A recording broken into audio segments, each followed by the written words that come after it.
Pasal kedua, niat ketika belajar. Seorang muslim wajib memiliki niat ketika belajar karena niat merupakan dasar dari semua perbuatan. Hal ini berdasarkan sabda Nabi SAW, "Innamal a'malu binniyat."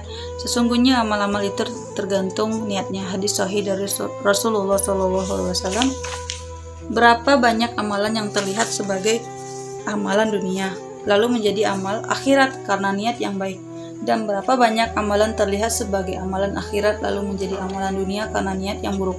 Semestinya seorang pelajar berniat menuntut ilmu karena mencari ridha Allah dan kehidupan akhirat, serta menghapus kebodohan dari dirinya dan dari segenap orang-orang yang bodoh, menghidupkan agama dan melanggengkan Islam, sebab kelanggengan Islam adalah dengan ilmu. Zuhud dan takwa tidak akan benar jika dibarengi dengan kebodohan. Asy-Syaikh Al-Imam Burhanuddin pengarang Al-Hidayah berkata, "Fasadun kabirun alimun mutahattikun wa akbaru minhu jahilun mutanassikun. Huma fitnatun fil alamin azimatun liman bihima fi dinihi yatamassaku." Kerusakan besar muncul dari seorang alim yang tak punya malu, lebih rusak lagi seorang bodoh yang ahli ibadah. Keduanya adalah fitnah besar di dunia ini, yakni bagi orang-orang yang mengikutinya dalam urusan agama.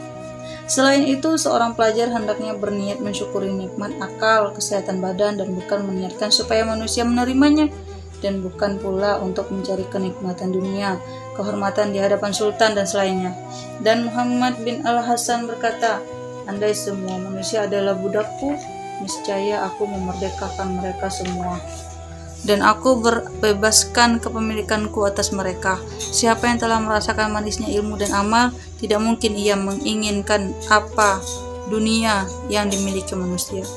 Syekh Al-Imam Al-Ustadz Qawamuddin Hamad bin Ibrahim bin Ismail As-Safari Al-Ansari menuliskan syair untuk kami yang dinisbatkan kepada Abu Hanifah rahmatullah. "Min talabal ilma lil ma'ad faza bi fadlim minar rasyad faya li husrani talibih linaili fadlim minal ibad." Siapa yang menuntut ilmu untuk negeri akhirat, ia akan meraih keutamaan dari ar-rasyad Allah. Duhai betapa meruginya orang-orang yang mencari ilmu karena ingin mendapatkan pujian dari manusia, kecuali jika dia mengharapkan kehidupan untuk amar makruf nahi mungkar, untuk memperjuangkan kebenaran, untuk meluhurkan agama, bukan untuk kepentingannya sendiri dan hawa nafsunya, maka hal itu diperbolehkan sebatas ia dapat menegakkan amar makruf dan nahi mungkar. Seyogyanya seorang penuntut ilmu memperhatikan hal itu, sebab ia telah mempelajari ilmu dengan susah payah, maka jangan sampai ia palingkan semua itu hanya untuk kepentingan dunia yang hina, sedikit dan fana. Nabi Shallallahu Alaihi Wasallam bersabda, "Ittaqud dunya fawalladzi nafsu Muhammadin biyadihi innaha al-asharu min haruta wa marut."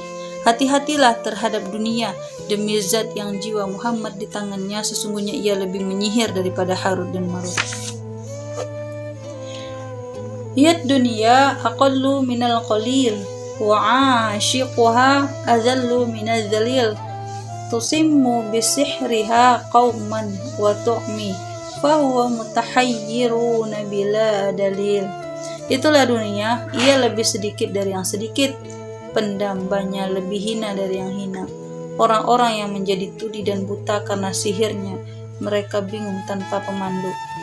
Seyogyanya seorang ahli ilmu tidak menghinakan diri dengan bersikap tamak terhadap hal yang tidak pantas untuk ditamaki, dan menjaga hal-hal yang dapat merendahkan ilmu dan pemiliknya. Selain itu, hendaknya ia bersikap tawadu. Tawadu adalah bersikap antara sombong dan hina. Juga harus bersikap ifah, menjaga diri. Hal itu bisa dipelajari di kitab Al-Akhlaq. Syekh Al-Imam Al-Ustadz Burhanuddin yang terkenal dengan julukan Al-Adib Al-Mukhtar rahimahullah melantunkan bait syair kepadaku yang ia gubah sendiri.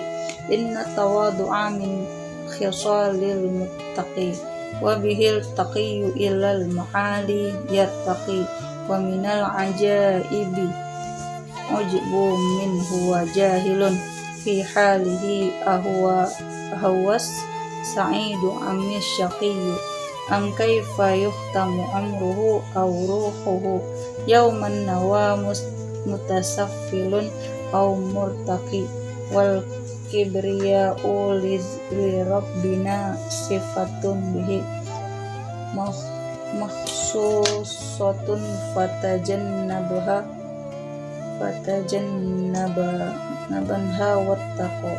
Tawadu itu sifat orang bertakwa, dengannya ia menaiki derajat yang tinggi. Mengherankan ujubnya orang yang tidak tahu keadaannya, apakah ia bahagia atau sengsara, ataukah bagaimana ia akan menutup usia ruhnya, apakah dia derajat yang rendah ataukah yang tinggi. Kesombongan adalah sifat yang khusus disandung oleh Rabb kita. Jauhilah ia dan waspadalah. Abu Hanifah rahimahullah ta'ala berkata kepada murid-muridnya, besarkanlah imamah surban kalian dan longgarkanlah lengan baju kalian. Beliau mengatakan hal itu supaya ilmu dan ahlinya tidak direndahkan. Seyogyanya seorang penuntut ilmu membaca kitab Al-Washiyah yang ditulis oleh Abu Hanifah untuk Yusuf bin Khalid As-Simti.